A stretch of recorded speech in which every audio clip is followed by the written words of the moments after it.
Hey guys, Nick Kellar with Atlas Premier Realty coming to you with another video blog. Today, unfortunately, as you can see, I'm coming to you solo. However, coming to you from our beautiful brand new location in Westminster on Main Street. This is my little hole in the wall, so welcome. Thanks for joining me. And really, I wanted to give you a quick market update as to what's going on year to date and where we see things going in the near future, and specifically as it relates to home affordability, because we see some challenges with that right now. So real quick, home affordability is a metric that's measured by the average monthly mortgage for the median sale price. And the home affordability nationally is weakened at the fastest pace in the last 25 years.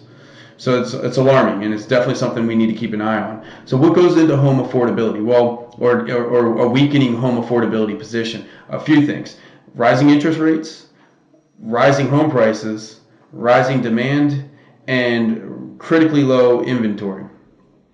So I'm going to touch on a couple of factors that lead to that, just so you have a better understanding. So interest rates. So obviously that goes into the mortgage payment, and it's pretty common knowledge that that would affect affordability. Right now they're around 4.6% nationally on average, which is still a really good interest rate. However, it has gone up from the historic lows. And as we creep closer to that 5%, it's kind of an emotional barrier for buyers and sellers alike. They just kind of get freaked out by that 5% mark, especially since we've been at historic lows for a number of years now. Also, it really affects millennials. That's what affects the most, because they're the biggest pool of buyers. They usually are coming out of college with high school loans, which means they have less to put down on a house and more into the transaction. So it really puts them at lower affordability because they have higher debt and less to put down into the transaction.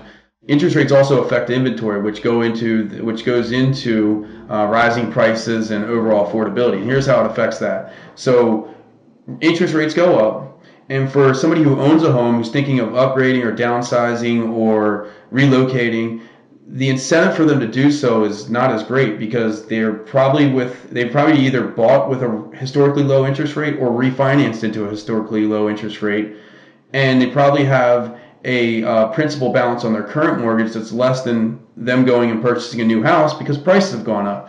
So the incentive for them to take a higher interest rate on something that's going to be more expensive is not quite there. So if they're not forced to move, most people are just staying put right now. So that's leading to the critically low inventory, which is leading to higher prices.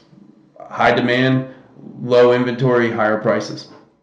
As it relates to price, we saw in March nationally that price took the biggest jump that it's seen in the last 4 years. And I know locally, just doing some research, that the average sale price in our area, the Baltimore metro area, is the highest it's been since 2008. So over the last 10 years, we've gotten back to historic highs on sale prices.